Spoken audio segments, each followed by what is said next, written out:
పురాణ కథ. సీటస్ను గ్రీక్ పురాణాల్లో సముద్ర రాక్షసుడు గా పరిగణిస్తారు.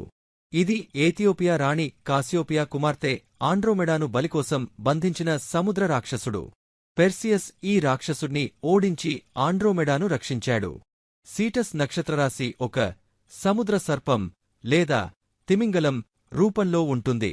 ఇది మిన్నుమీద 4వ అతిపెద్ద నక్షత్రరాశి. సీటస్లోని ఒక ప్రసిద్ధ నక్షత్రం మిరాక్. ఇది ఒక పరివర్తన ధూమకేతువు, వారియబుల్ స్టార్. దీని ప్రకాశం క్రమం తప్పకుండా మారుతూ ఉంటుంది. 332 రోజుల సైకిల్. ఇది సూర్యుడితో పోల్చదగిన సూర్య సదృశ్య నక్షత్రం. ఇది భూమి నుండి సుమారు 12 ప్రకాశ సంవత్సరాల దూరంలో ఉంది. ఇక్కడ ఏతుగ్రహాలు, ఎగ్జోప్లానెట్స్ ఉండే అవకాశాలు శాస్త్రవేత్తలు అధ్యయనం చేస్తున్నారు. ఎమెడ్వేడు సీటస్ A అనే స్పైరల్ గెలాక్సీ ఉంది. ఇది ఒక సక్రియ గేలాక్టిక్ కోర్, ఆక్టివ్ గాలాక్టిక్ న్యూక్లియస్ కలిగి ఉంటుంది.